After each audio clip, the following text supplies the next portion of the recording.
Hi, Luke and Linus. How do you foster... And it's gone. Oh, there It's it just is. up. How do you foster an environment, home and work, where people can freely give you constructive criticism? I ask don't. this because the whole Elon Biling. You just don't? No. Do you know how many people are going to take that at face value? And then my Twitter feed and the video I'm comments sorry. are going to be full of like, yeah, he's a jerk. I can tell. He never listens to anybody. Sorry. Okay, keep going. I'm sorry, Luke. I'm sorry. I'll try harder. I ask this because the whole Elon buying Twitter thing has me feel like no one was there to tell him no, and that's a bad idea. I feel like this is better answered by someone other than me. Do I create an environment where people can tell me I'm wrong and stupid? Yeah. Okay. I think I do it. How? I think I do it. That's the part that I don't know how to answer for you. You just don't fire people that tell you you're wrong and stupid. Well, you don't fire them for that reason. You might fire them for some other reason. Who knows? But like, yeah, I don't know. I don't really know how else to answer that. It doesn't seem very complicated. It doesn't seem complicated to me either. Being needlessly combative and just a jerk is also not good. But it did say the question was framed as constructive criticism. I think constructive criticism has always been welcomed. Yeah. Conrad in chat, I've told Luke he was wrong before. Yeah, I'm pretty sure that's true. Most people on the dev team have told me I'm wrong before. That's fine. If they didn't, why, like, what? What's the point of hiring them? Yeah. Honestly. Good. No, that's good. Yeah. I don't know. I think I've had to tell, people have been asking me, like, which one of these things do we do? I've had this conversation with people before, and I'm like, well, you choose. And they're like, why? I'm like, well, this is your thing. Like, I got you to do all this research for you to figure out which was the best one. You've had the same conversation with me before. I was just regurgitating it. Like, I don't know. Why are you coming to me for a decision? Yeah. Like, we know we're going to do one of them. You're the one that's more informed on this. You did all the research. I'm pretty sure you know which one you want anyways. You know which answer you want out of me right now. Just why don't we it. skip the song and dance? Yeah, like, it's fine. I don't know. Yeah, I don't know. Yeah. Again, yeah, like Luke said, to me, it's pretty straightforward. I think over the years, I've grown more accustomed to being in charge. Like, I really noticed it when we did that behind the scenes of the Starforge Systems shoot, and I watched it, and I was like, yeah, I issue orders a lot. And it's something that I've been trying to be cognizant of since then. Like, I try to not forget P's and Q's and just that sort of thing. But in spite of that, I like to think that I create an atmosphere where people can tell me I'm wrong. Oh, okay.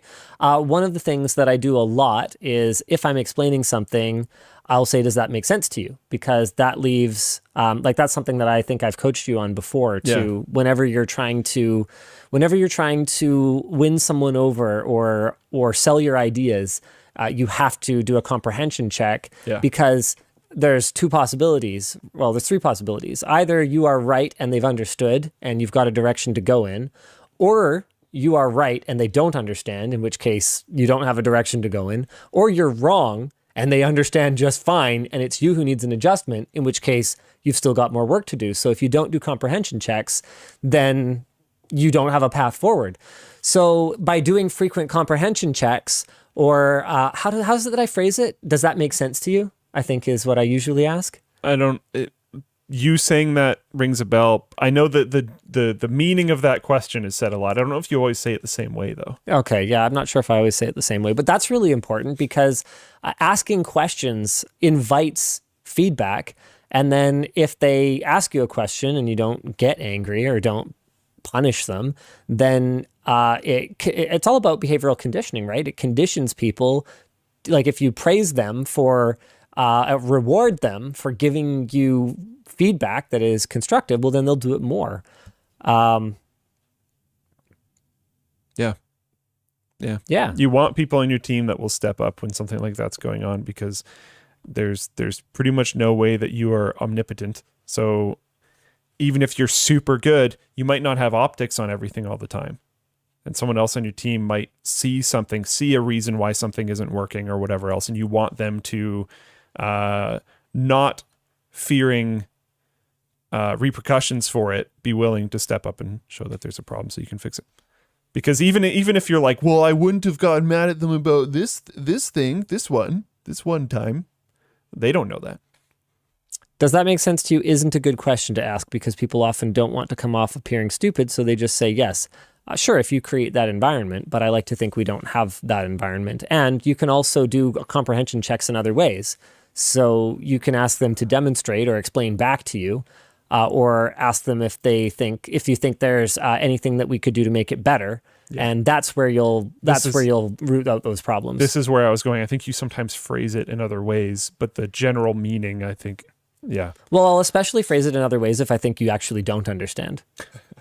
That makes sense. So you've probably heard me phrase things a lot of different ways. What a jerk. No, but and it also makes sense from an optics standpoint, because does that make sense to you?